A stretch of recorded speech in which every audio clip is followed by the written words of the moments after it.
Eh bien, bonjour à tous. Bonjour, il est midi à Paris où Neoma a inauguré son nouveau campus hier. Donc, c'est parfait timing. Il est 20h à Sydney, ici en Australie. Pareil à Melbourne où notre intervenante Émilie nous rejoint. Et 18h à Shanghai, d'après les informations que j'ai. Donc, merci à tous de nous rejoindre pour ce webinaire dont le thème est l'inclusivité XXL, femmes et carrière à l'international. Donc, qui s'inscrit dans le cadre de la rentrée des tribus Neoma 2021 qui se déroule sur toute cette semaine, du 27 au 31 septembre 2001, à travers 45 conférences et organisées online partout dans le monde. On est tous, qu'on soit à New York, à Sydney ou à Paris, impatients de pouvoir se retrouver l'année prochaine, on espère, en présentiel, puisque c'est la deuxième fois qu'on organise la rentrée des tribus en online, en virtuel, ce qui nous permet néanmoins de tous se retrouver partout, depuis chaque coin du monde. Pardon. Il est un peu tard ici. Donc, cette rentrée des tribus, c'est la 11e édition que ça s'organise partout dans le monde. La tribu Australie, dont je suis le coordinateur avec un certain nombre de mes amis qui sont également sur le webinaire donc la tribu Australie participe depuis l'origine, depuis 10 ans. C'est un des grands événements, des flagship events, comme on dit ici en Australie, du réseau Neoma Alumni, qui regroupe, et c'est important de le rappeler, plus de 75 000 diplômés partout à travers le monde.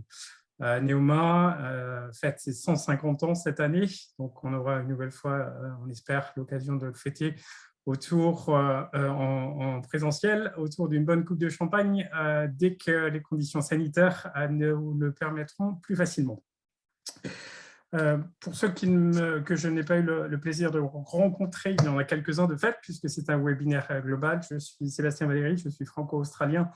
Je suis diplômé Neoma, programme Grandes Écoles 2000, promo 2000, établi ici à Sydney depuis 2008 et correspondant en Australie pour Neoma Alumni depuis un certain nombre d'années. Je salue très chaleureusement nos deux intervenantes et les remercie de nous consacrer de leur temps que je sais extrêmement précieux. Tout d'abord, Émilie Perrault, qui se trouve à Melbourne, donc à quelques centaines de kilomètres d'ici, qui est la fondatrice et directeur de We Inclusive, qui va se présenter sous peu. Et je présente également Caroline Paléry à Sydney, qui est associée directeur chez Accenture et diplômée Neoma promotion 2001. Quelques informations pratiques. Donc, cet échange conférence va se tenir en français. Naturellement, s'il y a des questions en anglais, nous pourrons y répondre. Cet échange va prendre la forme d'une conversation avec nos intervenantes autour d'un certain nombre de questions. La conférence est enregistrée et nous essaierons d'accorder le plus de temps possible à vos questions via le chat auquel vous devez tous avoir accès, je pense. Donc, n'hésitez pas à mettre vos questions ici. Élodie, qui est notre superintendante et assistante à Paris, nous les donnera. N'hésitez pas également à nous faire part de l'endroit d'où vous nous rejoignez pour cette conférence. Voilà. Les formalités étant presque terminées, je vais, comme cette rentrée des tribus internationales placée sous le thème de l'engagement, m'adonner à une formalité extrêmement symbolique et digne de notre engagement ici, ce qu'on appelle l'acknowledgement to country, puisque ici en Australie, nous sommes en terre aborigène. Donc, je vais passer 2 secondes en anglais. And I would like to acknowledge the people, the Aboriginal people and Torres Strait Islands. From all sides we are gathering here, from which we are gathering here tonight. I'm personally here in Sydney. So pay my respects to the Gadigal people of the Eora Nation. Pay respect to the eldest, present, future, and emerging leaders and elders. Je repasse en français. Donc, la présentation rapide de la tribu Neoma Australie. Nous comptons, au comptage d'hier, à 412 membres, une des plus grandes tribus Neoma hors Europe. 4 pôles à Sydney, Melbourne, Perth et Brisbane. Je salue mes petits camarades aux 4 coins du pays. L'idée d'une tribu internationale Neoma, c'est de promouvoir l'entraide et le conseil professionnel partout où nous sommes, et ici en Australie. L'événement réseau rentrée des tribus est un événement, un des événements, des grands événements flagship, comme je le rappelais.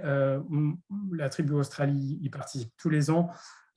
Et c'est un des événements importants auxquels on assiste, mais on est impliqué ici aussi localement dans l'animation du réseau et des activités interréseaux, notamment sous le label French Business School in Australia, et ainsi qu'autour d'événements plus conviviaux traditionnels autour de Noël et d'une galette des rois traditionnelle, galette des rois au champagne, comme il se doit, ou au cidre, comme il se doit pour des alumni de Neoma. Donc, je terminerai cette introduction contextuelle en rappelant que Neoma, c'est 150 ans d'histoire, 75 000 diplômés, donc de quoi être très très fier, proud to be Neoma, partout à travers le monde. Je vais maintenant laisser nos panélistes se présenter en quelques mots, et vous remercie toutes et tous pour votre participation à cette conférence organisée par la tribu Neoma Australie. Émilie, comme l'on dit ici, the floor is yours. Merci Sébastien, et bonjour et bonsoir à tous. Donc, je suis Émilie Perrault. Juste avant de me présenter, je dois dire que c'est assez inhabituel pour moi de m'exprimer en français sur ce sujet-là. Donc, pardonnez mes anglicismes s'il y en a, mais en même temps, très émue d'être parmi vous. Je sens l'émotion qui est là. Je crois tout simplement parce qu'en Australie, on se sent loin de la France, surtout en ce moment. À Melbourne, on a malheureusement le triste record du nombre de jours de confinement. Donc voilà, merci d'être là. Ça fait chaud au cœur de sentir ce lien avec vous.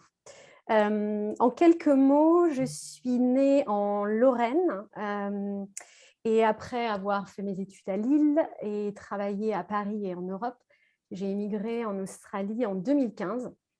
Je suis maman de 2 garçons de 13 et 16 ans.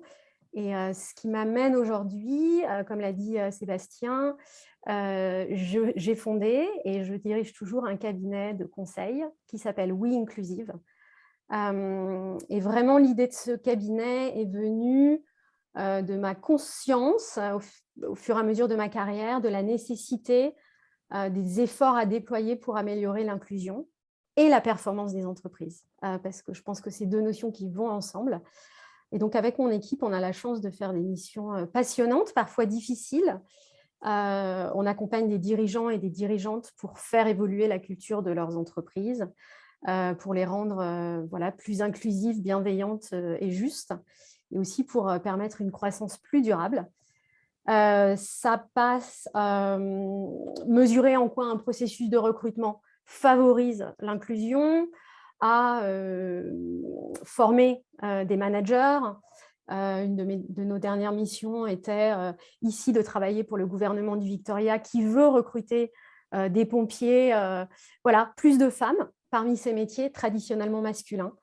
Donc des missions très variées, très passionnantes, et aussi une de mes missions qui me tient à cœur, c'est que j'ai fondé un réseau qui s'appelle Authentic Women et qui aide des femmes australiennes, françaises, etc., toutes nationalités, à trouver leur voie et à rebondir après la perte d'un emploi, à reprendre confiance après un déménagement, une arrivée en Australie, pourquoi pas, ou une période d'inactivité. Et voilà, les aider à avoir une carrière à la fois épanouissante et un équilibre personnel qui leur convient.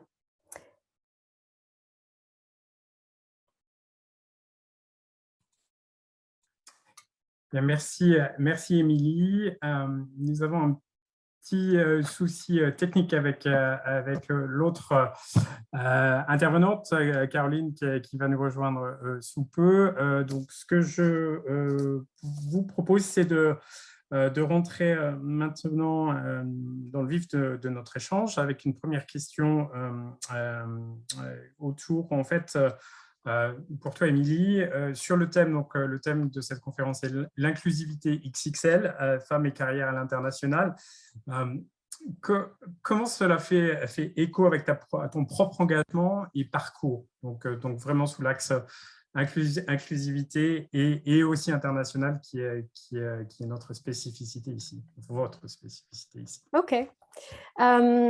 Oui, alors deux grands thèmes hein, que je n'ai pas vocation à réduire, c'est un peu le risque, mais si je parle un petit peu de mon expérience personnelle, j'ai mentionné dans mon introduction que j'avais grandi en Lorraine, dans une région très, très peu multiculturelle finalement, assez peu ouverte sur le reste du monde. En fait, tout simplement, en y réfléchissant, le mot inclusivité n'existait pas.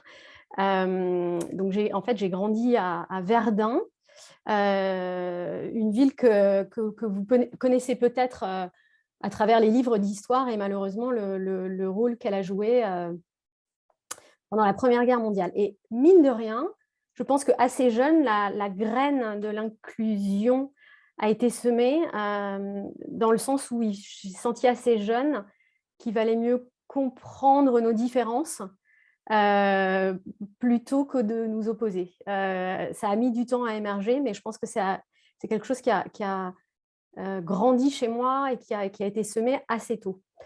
Et puis voilà, mon parcours, j'ai fait une école de commerce et j'ai grandi dans une famille où on m'a dit tout est possible. Et effectivement, dans une école de commerce, voilà, il y a des nationalités différentes, 50-50, etc. Très bonne ambiance, je suis sûre que ça vous rappelle plein de belles choses. Et ensuite, j'ai débuté ma carrière dans le monde du transport, de l'automobile d'abord, chez Renault, puis dans le transport.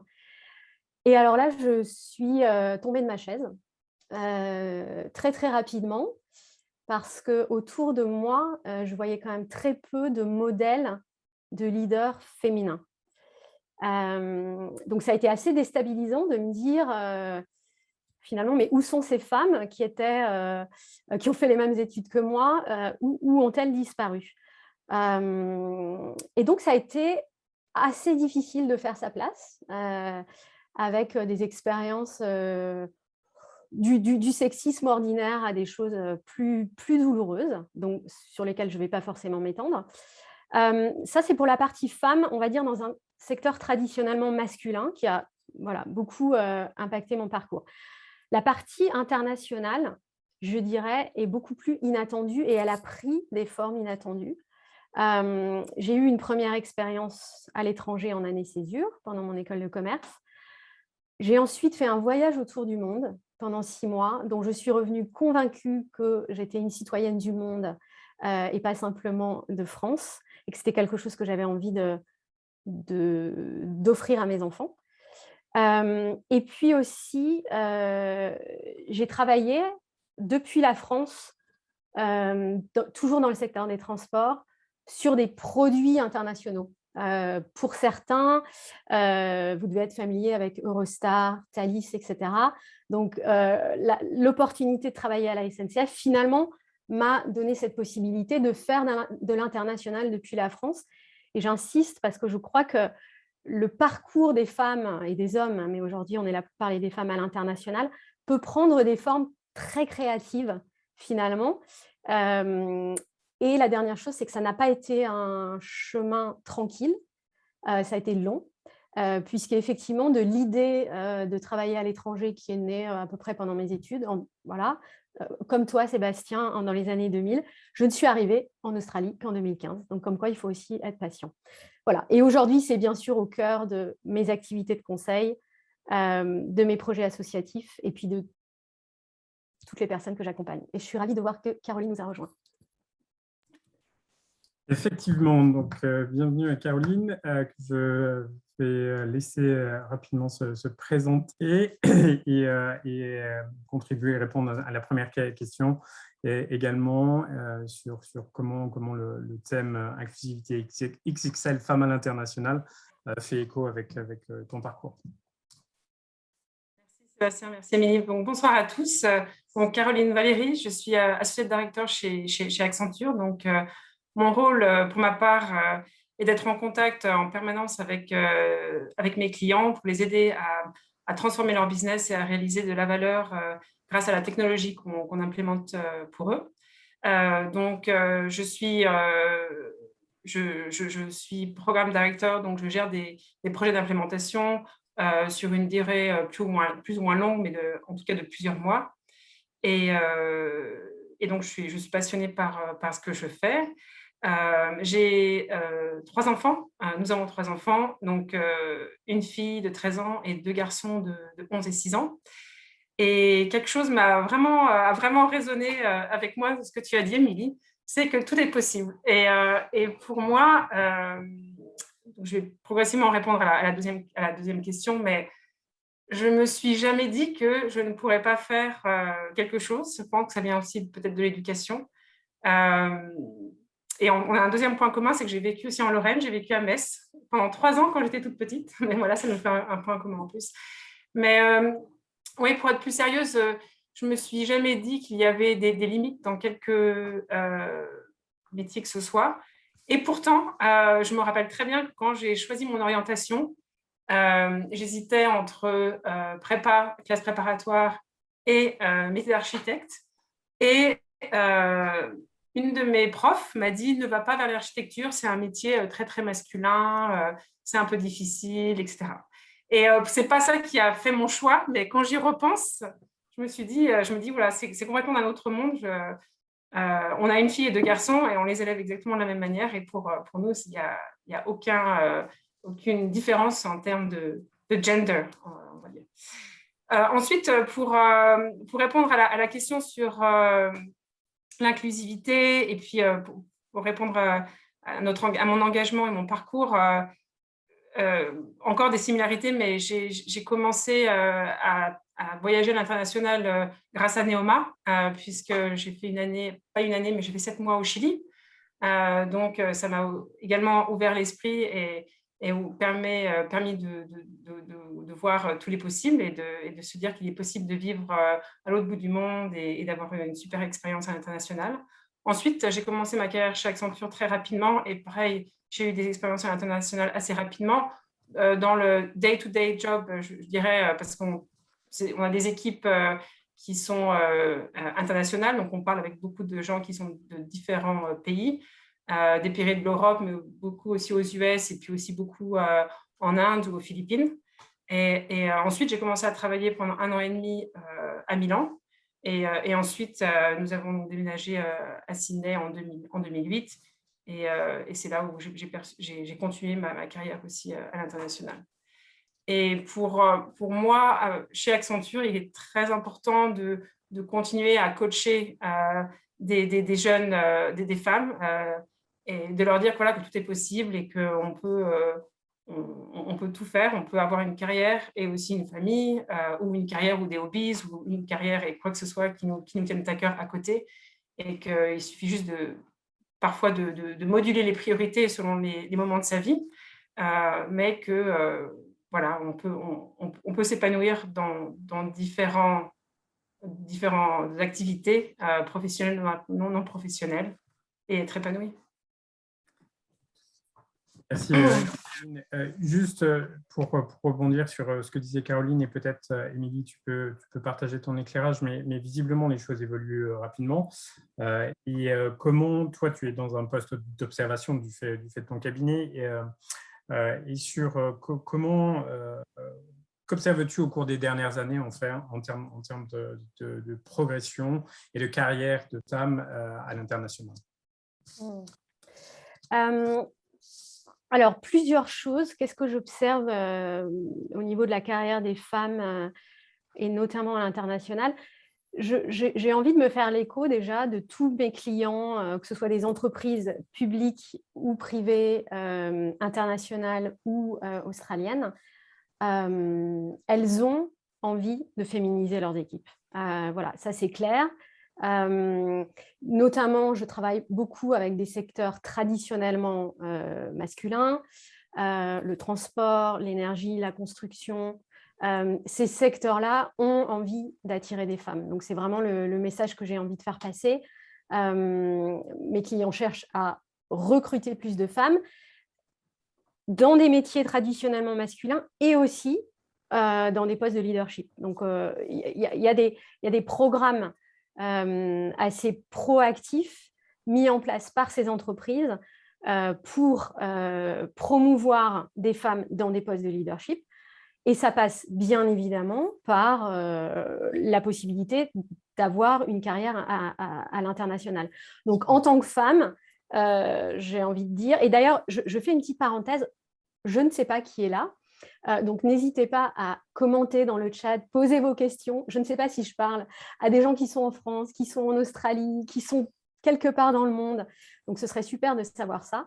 Donc n'hésitez pas à vous manifester, à m'envoyer un message. Donc très clairement, la féminisation des métiers traditionnellement masculins et les opportunités, notamment dans des postes de leadership pour des femmes. Cela dit, ce que j'observe aussi, c'est que le mythe ou le stéréotype de la femme expat a la vie dure. Et je voudrais m'arrêter un tout petit peu là-dessus. Dans ce que je vois aujourd'hui, la femme expat qui suit son mari, etc., certes, ça existe, mais alors ça ne représente pas du tout le paysage de ce que je vois aujourd'hui. Moi, je vois des femmes, notamment jeunes, partir seules. Je vois des femmes de plus en plus à l'initiative des départs à l'étranger, contrairement au fait que ça a été pendant très longtemps des hommes. Et je vois des femmes qui, certes, peuvent suivre leur conjoint, mais ont très à cœur de trouver leur voie et de trouver le projet qui leur correspond, notamment à l'étranger. Et notamment, j'accompagne aujourd'hui, j'ai la chance d'accompagner des créatrices d'entreprises, que ce soit dans la mode, dans le théâtre, etc., qui ont saisi l'occasion d'être à l'étranger pour passer à l'action et créer leur entreprise. Et merci beaucoup pour tous les messages qui arrivent dans le chat. Ça fait plaisir de savoir où vous êtes et qui vous êtes.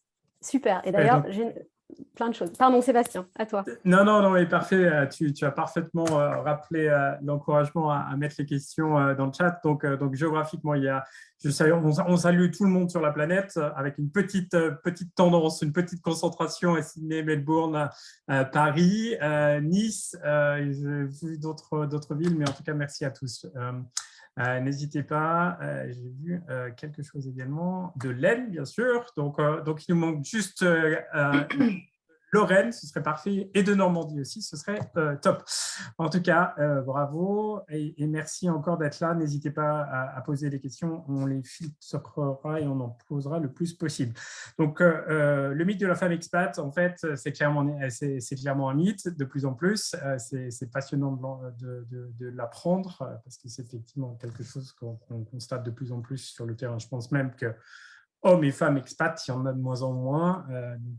Mais c'est passionnant d'entendre que ce mythe qui a la vie dure est un mythe et qu'il s'efface progressivement. Une question probablement pour toutes les deux. Quels sont les principaux challenges, difficultés des femmes qui veulent faire progresser leur carrière à l'international? Caroline, peut-être que tu peux commencer. Tu mentionnais, tu évoquais le plafond de verre est parfois qu'on se met soi-même. Pas que ce soit propre aux femmes d'ailleurs, mais quels sont à tes yeux les principaux challenges des femmes pour faire progresser leur carrière à l'international sur la base de ton expérience? Ouais, exactement. En fait, j'avais 3 points. Le premier, ça vient peut-être aussi d'une affaire de là où on commence sa carrière, puisque si on est dans une entreprise qui est internationale, on va forcément pouvoir avoir des opportunités ou demander des opportunités pour aller à l'étranger. Donc, je dirais le premier challenge peut venir aussi de la capacité de son entreprise à nous donner des ouvertures à l'international. La deuxième, ça peut être aussi la reconnaissance des diplômes. Moi, quand j'ai transféré avec Accenture de France en Australie. Il n'y a eu aucun problème de reconnaissance de diplôme ni de rôle, etc. Mais ça peut être quelque chose à prendre en charge selon les métiers que font les femmes. Et le troisième, comme on en parlait avant, c'est peut-être aussi le plus gros, qui est l'autolimitation. Comment on fait pour ne pas se dire qu'une carrière à l'international est impossible. Enfin, tout est envisageable. Après, ça demande beaucoup de planification, d'organisation et d'efforts pour y arriver. Mais pour moi, peut-être que le troisième point, le fait que parfois on s'auto-limite et on se dit que ce n'est pas possible, ça peut être des difficultés à surmonter les plus importantes, à mes yeux. Ton éclairage, Émilie? Oui, pour compléter ce que tu dis, Caroline, je dirais que ce qui me fait commencer par ça, c'est ce que je lis justement dans le chat en ce moment. C'est à quel point, finalement, quand on est une femme qui souhaite faire carrière à l'international, quelles que soient les conditions dans lesquelles on se trouve, on a de toute façon une étiquette, et ça s'appelle les biais cognitifs, où finalement, en tant que femme, on a un rôle prédéfini très inconscient que la société porte pour nous, en fait. Et donc, voilà, Caroline, tu disais, c'est pas comme ça que j'ai été élevée. Donc, effectivement, dans certaines familles, etc., peut-être qu'il y a plus d'opportunités qui sont envisagées. Pour autant, on évolue encore beaucoup, notamment dans les entreprises, avec des biais. Je vais raconter une histoire personnelle d'ailleurs qui soudain me revient en tête. Avec mon mari, on a décidé à peu près en janvier 2014 de faire le pas de partir à l'étranger. Et à ce moment-là, je travaillais pour la SNCF. Peu importe l'entreprise, je la cite, mais je pense que cette expérience est très similaire dans beaucoup d'entreprises. Et donc, je suis allée voir la personne dont le titre est le gestionnaire de carrière, puisqu'à la SNCF, il y a des gestionnaires de carrière, n'est-ce pas ? Pour lui dire, voilà, Monsieur X, mon projet de carrière, c'est de travailler à l'international. Il m'a pratiquement rionné. Et je ne lui en veux pas. Je ne lui en veux pas. Sa réponse a été de me dire, mais enfin, Émilie, tu n'es pas ingénieur en matériel ni en infrastructure. Tu as un profil plutôt commercial et marketing. J'étais directrice commerciale et marketing d'une filiale européenne à ce moment-là. Pourquoi on t'enverrait à l'étranger? Ça coûte très cher, etc. Donc, la réponse spontanée de l'entreprise est de dire, mais voyons, c'est impossible. Et donc, pour rejoindre ce que tu disais, Caroline, c'est à ce moment-là que le projet de famille, les ambitions professionnelles, ce qu'on désire réellement en tant que femme est super, super important. Parce qu'il a fallu, effectivement, être patiente, naviguer, ne pas passer par monsieur le gestionnaire de carrière, mais par d'autres moyens pour finalement arriver à ça. Donc, vraiment, j'ai envie de dire, il y a un travail de retirer les étiquettes qu'on nous porte et qu'on se met nous-mêmes. Je crois que c'est ce que tu dis, Caroline aussi, hein, qu'on se met nous-mêmes en tant que femmes, avec peut-être voilà, des peurs. Et alors là, je citerai un autre exemple qui est au moment où on est parti, mi-2015, avec mon mari. C'était un projet à deux, mais c'est moi qui ai eu un job. Et du jour au lendemain, il a dû quitter un très gros poste à responsabilité au sein du groupe SFR pour se retrouver stay at home dad, comme on dit en anglais. Voilà, mon premier anglicisme, je l'ai fait. Et on en parlait juste avant, et il me disait, finalement, là où je trouvais mon information, c'était sur femmes d'expat. Parce que, en fait, hommes d'expat, le site n'existe même pas. Donc voilà, on a encore beaucoup de travail à faire pour retirer toutes ces étiquettes qu'on se colle nous-mêmes et qu'on nous colle. Voilà. Ok, je profite de l'entre-question pour saluer des participants du Japon, de Nairobi et de l'Alsace. Alors, on se rapproche de la Lorraine, on y est presque, donc ça progresse. En tout cas, c'est fantastique de voir à quel point Neoma et la rentrée des tribus permet de réunir partout dans le monde.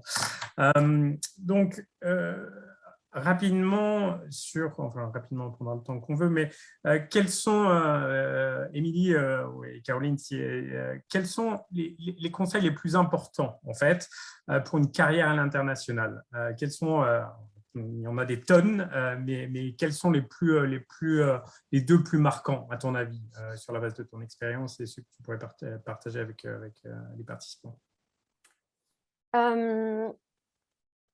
Alors, je vais répondre sur comment partir, qui me semble peut-être correspondre à l'attente des gens qui sont là aujourd'hui, même si je peux me tromper, qui sont des conseils différents que je donnerais à réussir son expatriation. C'est vraiment deux choses différentes. Donc, là, si je réponds à la question partir, je dirais oser en parler, afficher ses ambitions. Et ne pas se laisser influencer par tout ce qui va pouvoir se mettre sur le chemin. Ça peut prendre du temps, je l'ai dit. Je pense qu'il faut savoir être créatif dans la façon dont on acquiert les bonnes compétences pour être la personne qui peut réussir à l'international, qui peut partir à l'international. Donc, je le disais, pour moi, ça a été travailler depuis la France sur des produits internationaux, manager des équipes qui étaient à l'international, travailler sur des projets qui étaient cross-pays. Donc voilà, c'est finalement comment, au moment où on cherche telle personne, vous avez créé les compétences qu'il faut. Et après, le deuxième conseil, j'ai envie de dire, il est un peu bateau, mais travaillez votre réseau. Et je crois que ce qui est en train de se passer ce soir est la plus belle des illustrations. Neoma est sans doute un réseau très puissant, je peux en témoigner, en tout cas étant à Melbourne. Je trouve que le réseau Neoma des alumni fait un super travail. C'en est un, mais il y en a plein d'autres. Et c'est souvent de là dont vient la possibilité de partir. Et à voir si vous réagissez dans le chat, si on parle de réussir son expatriation, puis je vois qu'il y a des expériences d'ailleurs variées. Est-ce que c'est un sujet qui vous intéresse? Mais sur le partir, je dirais que c'est ça. Et je te rejoins, Émilie, sur le fait du réseau, sur le réseau. Ça peut être le réseau aussi interne à l'entreprise, parce que pour ma part, je suis toujours restée chez Accenture, mais Accenture est une entreprise globale, donc on a des filiales partout dans le monde, mais arriver à en parler, articuler son projet, le vendre à sa propre hiérarchie, pour qu'eux aient confiance et après vous trouvent des connexions dans le ou les pays où vous voulez bouger. Après, ça peut vraiment aider. Et le deuxième, comme tu l'as mentionné, le réseau Neoma est bien sûr quelque chose auquel on peut définitivement faire appel. Je pense, oui, effectivement. Et si vous en êtes d'accord, Émilie et Caroline, on va insister sur le thème réseau, sur cette notion de réseau, et notamment sur la base des questions d'Estelle dans le chat. Qu'est-ce qu'on entend par réseau? Quels sont les… Alors, il y a plusieurs… Estelle pose plusieurs questions, mais… il y en a une sur les pays les plus simples pour s'expatrier, donc ça on pourra y revenir après. Le réseau est-il un vrai soutien dans ces pays? Et y en a-t-il surtout? Quels sont vos retours d'expérience à ce propos? Alors, Émilie, tu as fait, de mémoire, je ne me rappelle plus quelle école de commerce tu as fait, mais je crois que c'est… J'ai fait l'EDEC. L'EDEC. Donc, Caroline et moi avons fait Neoma. Le réseau, en fait, il est puissant si on y croit, en fait. Et je commençais mon introduction tout à l'heure en disant « Proud to be Neoma ». Et Neoma, c'est un des plus gros réseaux comme d'autres, hein, mais 75 000 personnes, ça veut dire qu'on a 75 000 alumni qu'on est potentiellement à même d'oser contacter. C'est pas en contactant qu'on aura un job à l'autre bout du monde ou dans le pays de nos rêves, mais comme le disait Émilie, il faut afficher ses ambitions, il faut être clair sur ce qu'on veut, et il faut se donner les outils, et l'outil Neoma ou l'outil réseau, c'est clairement important. Et c'est utile parce que ça aide à découvrir. Moi, ça nous a aidé à découvrir un pays en arrivant. Et on apprend plein de choses parce que c'est un échange et on rencontre des gens au travers de ça. Notre expérience locale, Émilie et moi, on s'est rencontrés par nos réseaux. Et on est dans 2 États, à 1000 km, on se connaît sans jamais s'être rencontrés physiquement, mais c'est la puissance de nos réseaux ici. Donc ça, c'est un exemple. Je ne sais pas si, Émilie, tu veux rajouter quelque chose. Non, mais je suis entièrement d'accord avec toi et j'ai plein d'exemples aujourd'hui, notamment de personnes qui, effectivement, ont suivi un conjoint ou une conjointe, peu importe, et qui se retrouvent dans un pays comme l'Australie. C'est pas évident et c'est là où je dirais que le réseau prend toute sa puissance. Certains d'entre vous et certaines ont eu des expériences à l'étranger et j'imagine que vous ressentez ça, y compris le réseau de la communauté française dans un pays est quelque chose qui est super important. Le réseau, la communauté de l'école, etc. En fait, quand on se retrouve un petit peu sorti de son pays d'origine, je trouve que c'est là qu'on commence à comprendre où sont nos liens et quelles sont nos communautés. Et vraiment, je le disais en toute honnêteté au début de ce webinaire, aujourd'hui, être avec vous, voir des messages écrits en français et savoir qu'on a ce lien, eh ben, ça a un sens. Voilà. Donc, oui, vraiment, je pense que le réseau… Et personnellement, mon expérience, c'était mon réseau d'entreprise aussi avec lequel je suis partie. Mais pareil, le réseau d'entreprise, c'est un réseau. Et ce n'est pas parce que vous ne connaissez pas aujourd'hui des gens qui travaillent à l'étranger dans votre entreprise que ce n'est pas quelque chose sur lequel vous pouvez travailler de manière très stratégique, encore une fois, sur le long terme. Pour rebondir sur ce point-là, c'est exactement ce qui m'est arrivé, puisque nous, quand nous sommes partis en Australie, on a voulu partir donc à 2. Sébastien a décroché le premier le poste en Australie. Donc, moi, je l'ai suivi. J'étais en congé maternité. J'ai informé Accenture France que je voulais partir. J'étais en congé maternité. J'avais travaillé mon départ et ma potentielle arrivée ici, mais je n'avais pas encore de job. Mais une fois que je suis arrivée ici, j'ai continué à contacter les gens ici en interne. J'avais deux, trois noms que j'ai tannés, mais au fil des semaines.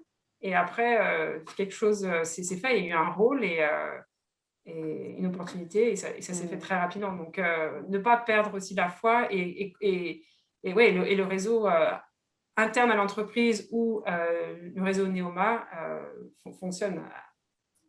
Et juste pour répondre, pour compléter en répondant à une autre question du chat, je pense que le réseau, en fait, il est polymorphe, il est multimorphe. Il y a plein de dimensions dans un réseau. Donc, il faut vraiment l'exploiter le plus largement possible et surtout ne pas se contenter à son petit cercle, à son petit réseau.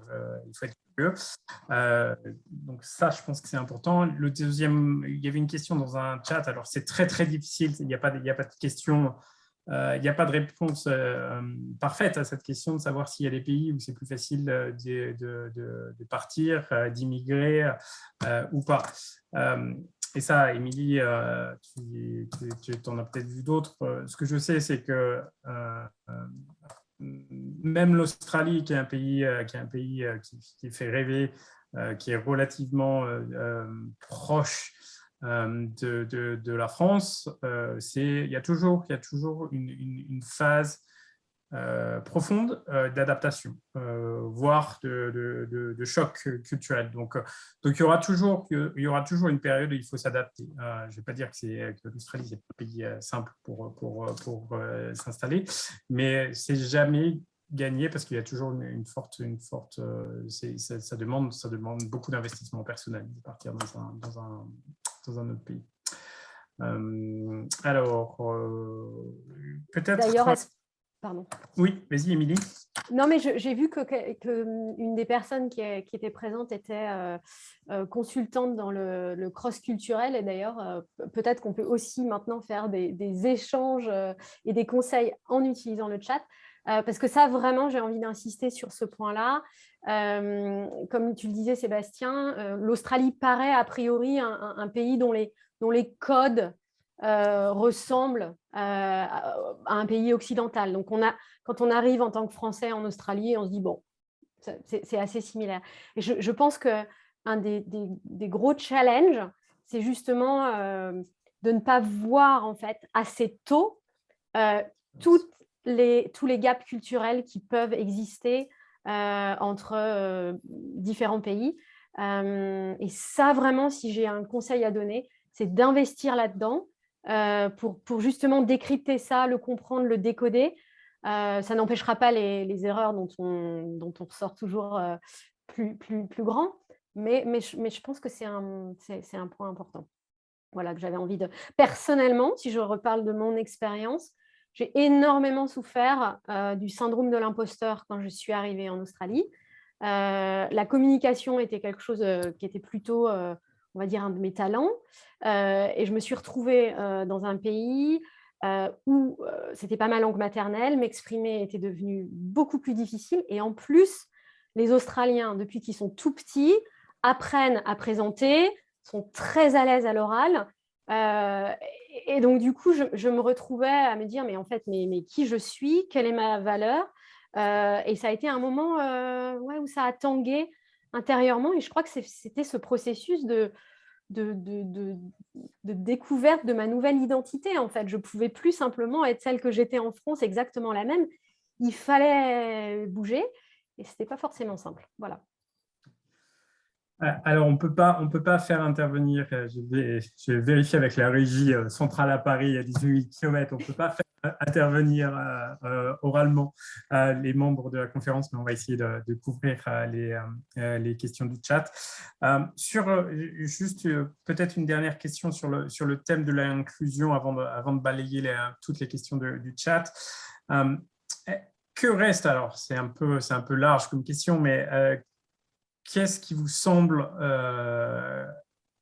absolument essentiel et quels sont les gros chantiers qui restent à couvrir sur le sujet de l'inclusion au sens large? Quels sont, une nouvelle fois, on ne peut pas lister tout, mais quels sont les deux gros chantiers et les initiatives et engagements, puisque le thème, la rentrée des tribus est placée sous le terme de l'engagement positif qui vous semble important en termes d'inclusion.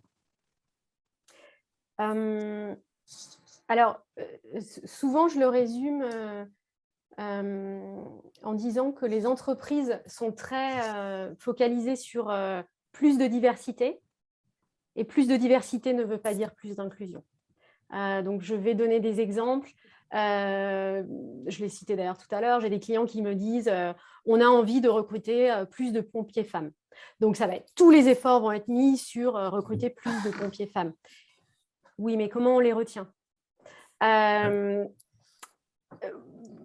Exactement le même sujet sur plus de femmes leaders. On veut plus de femmes leaders. Oui, mais qu'est-ce que ça veut dire dans la culture d'entreprise, dans un comité de direction, d'avoir des hommes et des femmes, qu'est-ce que ça change pour nous, individuellement, collectivement, etc.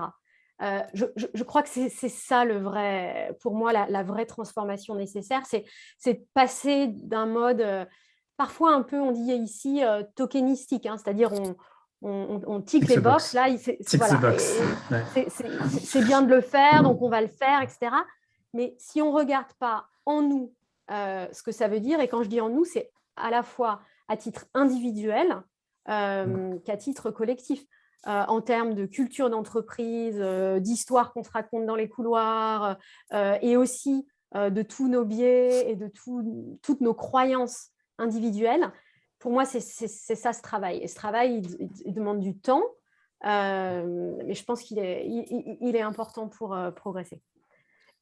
Si je comprends bien, en fait, ce que tu dis, c'est que il y aura inclusion s'il y a authenticité dans la démarche, en fait, parce que tu peux être divers, mais pas inclusif, parce que moi, je l'ai vu. Oui.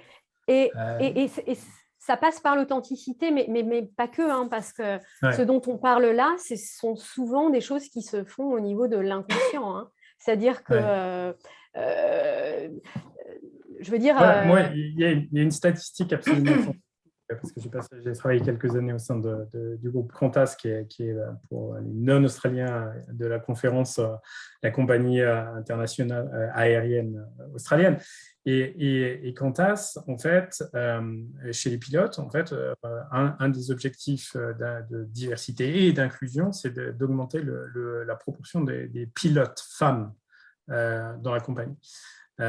C'est pas que en Australie, hein, c'est partout dans le monde, mais je crois que la statistique mondiale de pilotes femmes, c'est 2,5%. 2,5% des pilotes sont des femmes. Et l'objectif très très ambitieux de Qantas, c'était de passer ça à 10%. Mais c'est bien beau de le dire, mais après, il faut le faire, il faut avoir des écoles, il faut avoir des formations, et c'est là où il faut vraiment mettre en œuvre des plans d'action. Et je crois que 5 ou 6 ans down the track, en fait, ils ont bien progressé, mais on n'est encore qu'à 5%. Justement, rebondir sur ça, parce que je suis tout à fait d'accord sur le fait que les entreprises doivent avoir des targets, des metrics, se dire, et les renforcer. Et c'est un travail de tous les jours. Chez Accenture, il y a une stat qui nous dit qu'on veut être 50-50 d'ici 2022, ou 2025, pardon, d'ici à 2025. 50-50 à tous les niveaux. Et donc, mais moi, je le vois quotidiennement, puisque quand on recrute, là, on a recruté énormément de personnes. Eh bien, si on a 2 CV, un CV femme, un CV homme, compétences égales, on va regarder, on va dire, bon, il faut qu'on encourage la diversité et l'inclusion, donc on va embaucher une femme. Au niveau des promotions aussi, quand on promeut les gens d'un niveau à un autre, on regarde qu'on n'a pas de biais. Au maximum, on essaye, et on essaye de regarder qu'on a promu, bien sûr, à compétences égales, un nombre de femmes équivalent. Donc, c'est vrai que c'est un travail de tous les jours, et ça doit être en permanence dans nos esprits pour le promouvoir. Après, je pense que quand on parle de diversité et d'inclusion, c'est pas déjà, c'est pas tout le temps au niveau des femmes, puisqu'on parle aussi d'inclusion des personnes LGBTI, de l'inclusion des aborigènes aussi dans nos entreprises. Et cette inclusion et cette diversité, elle passe aussi, pour ma part, je trouve, par des politiques par exemple, de congé paternité ou de congé maternité. Si on donne aux hommes l'opportunité de partir en congé paternité, ça permettra à leurs épouses de revenir plus rapidement sur le marché du travail, par exemple. Donc, si on permet aussi une plus grande flexibilité dans la manière de travailler, que ce soit pour les hommes ou pour les femmes, ça permettra au papa et à la maman de travailler et d'avoir des postes importants dans leur famille sans qu'il y en ait un qui fasse le trade-off. Donc, pour moi, toutes ces choses sont très importantes pour qu'on inclue et qu'on diversifie après notre workforce. Pardon pour l'anglicisme. Merci. Alors, je vais essayer dans les quelques minutes qui nous restent, parce que je crois qu'il y a 45 conférences derrière. Non, il n'y en a que 2 aujourd'hui. Mais je crois qu'il y a l'Espagne ou les États-Unis derrière nous. Donc, je vais essayer de couvrir les quelques questions restantes du chat. Et avant de clôturer cette conférence, il y a Anaël et Hervé qui respectivement faisaient un écho positif sur l'utilité des réseaux et de nos communautés un peu polymorphes. C'est gentil à eux, mais effectivement, les réseaux d'anciens, les réseaux des différentes associations locales, ça peut être utile, comme par exemple Anaël qui a trouvé un sponsorship grâce à la communauté française à Ciné, réseau Neoma, Chambre de commerce et réseau French Tech. Donc voilà, il y a plein d'exemples concrets comme ça. Ça ne fait pas tout, mais ça aide, et n'hésitez surtout pas. Alors, je ne sais plus qui faisait le commentaire, mais il y a effectivement pas c'est un écho assez un feedback qu'on entend ici. La tribu Australie, comme je te disais, Neoma, c'est 412 personnes. C'est quand même une des plus grosses en dehors de l'Europe, mais il y a plein de gens qui me disent mais en fait, on ne les voit pas, on ne sait pas, c'est petit, etc. En fait, ce n'est pas si petit que ça, mais ce que je disais tout à l'heure, c'est vraiment, il faut le chercher, enfin, ce n'est pas qu'il faut le chercher, mais il faut vouloir le trouver et il faut vouloir y participer. Alors, on peut le trouver on peut faire rencontrer facilement et je vais y arriver un peu tard, participer activement, s'engager via les clubs, via la rentrée des tribus, mais effectivement tous les réseaux sociaux, notamment LinkedIn, qui est quand même très puissant. On a des groupes structurés, donc il y a plein de moyens de rentrer en contact avec nous. Une nouvelle fois, dans le cas de Neoma, c'est 75 000 alumni, donc il y en a à peu près un partout à tous les coins de rue, presque à signer. Voilà, je crois. Oui, et ça me semble important et très intéressant. Mais il y a Estelle qui demandait d'élaborer un petit peu sur le syndrome de l'imposteur. Émilie, est-ce que tu veux alors, je sais ce que tu vas dire, mais je pense que le syndrome de l'imposteur, en fait, il ne s'applique pas que aux femmes, il s'applique aussi aux hommes quand on est Tout à fait. Et d'ailleurs, je m'étais promis de ne pas utiliser ce terme parce qu'en fait, ce n'est pas un syndrome. Syndrome donnerait l'impression de quelque chose qui tourne par rond. En fait, effectivement, on a tous en nous, plus ou moins vocal, plus ou moins fort, cette petite voix intérieure du jugement. On l'appelle en anglais le inner critic, qui va nous trouver pas assez bien, pas assez ceci, pas assez cela, etc. Et qui va aussi nous limiter dans notre capacité à tenter des choses nouvelles parce que c'est trop risqué, etc. Il a une vertu. En général, il a été développé assez jeune, comme un moyen de protection contre un environnement, contre les copains pas sympas à l'école, contre les mauvaises notes, contre plein de choses. Sauf qu'en fait, il reste cette petite voix et que le monde change, et que le monde évolue, et que finalement, avec notre regard d'adulte, c'est important de se dire merci, monsieur l'inner critique, mais pour l'instant, je n'ai pas besoin de toi. Donc voilà, ce serait le conseil que j'ai envie de donner. Ces messages de ne pas se sentir à la hauteur ou de ne pas se sentir à sa place, etc., elles sont tout à fait humaines, pour les hommes comme pour les femmes.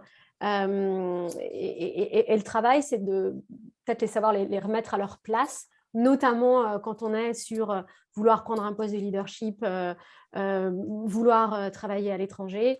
Voilà, ça demande de dire merci. Oui, c'est risqué, je sais, mais je vais danser avec mon risque et je n'ai pas besoin de toi pour l'instant. Merci. Il nous reste 3 minutes pour conclure avec une petite question rapide à toutes les deux. Émilie, une question plus individuelle. tu as récemment, si je me trompe, remporté ici en Australie le prix de la Française de l'année dans la catégorie Solidarité. Est-ce que tu peux nous parler de cette expérience ? Oui, cette expérience, donc j'ai eu la chance de recevoir un prix. En plus, c'était un prix du public, donc c'était absolument une joie d'avoir été reconnue pour mon engagement ici dans la catégorie solidarité.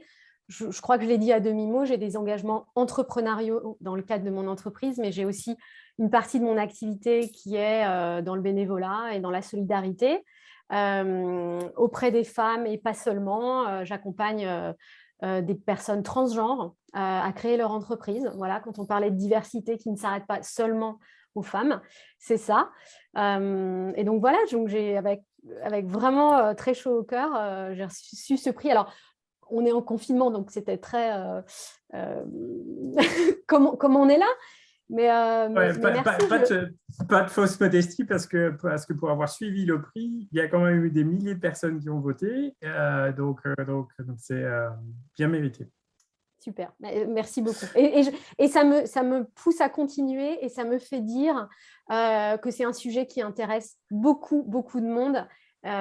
Beaucoup, je suis sûre, d'entre vous aujourd'hui veulent voir ce sujet progresser. Donc, on continue. Très bien. Last but not least, comme on dit. Caroline, dernière question plus individuelle à toi. Étant Neoma diplômée 2001, qu'est-ce que tu as apporté Neoma à ce stade? Pour moi, ça va être l'ouverture d'esprit. Je veux dire, après le bac, les 2 ans de prépa, partir à Reims et faire ces 3 ans d'école, 2 ans à Reims, plus 7 mois au Chili, et en plus avec l'alternance, parce que j'ai fait l'alternance en Haute-Normandie, ça m'a permis, d'être rapidement dans le monde du travail et d'avoir une expérience et de commencer à acquérir des compétences très professionnelles. Et deuxièmement, après, de partir au Chili pendant 7 mois, c'était une expérience magnifique. Pareil, de diversité culturelle. Et ensuite, l'école, je pense qu'on a tous des souvenirs d'école mémorables. On se rappellera pendant de très longues années. Donc, c'était une très belle expérience. Et ça a commencé à mettre le premier pas à l'international dès la 2e année quand on a décidé de partir à l'étranger. Très bien, merci beaucoup. Et toi aussi, Sébastien, oui, j'ai 30 secondes pour le dire. Oui, alors Neoma, parce que ça m'a apporté l'Australie, ma femme, mon métier, et Neoma Alumni et plein d'amitiés qui sont encore intactes au bout de 20 ans. Et c'était de vraies pépites. Et encore very proud to be Neoma. Happy birthday Neoma, 150 ans. Merci immensément Émilie et Caroline pour votre partage, et merci à toutes les personnes qui ont participé et assisté à ce webinaire qui est enregistré, et à très bientôt à tous. Au revoir.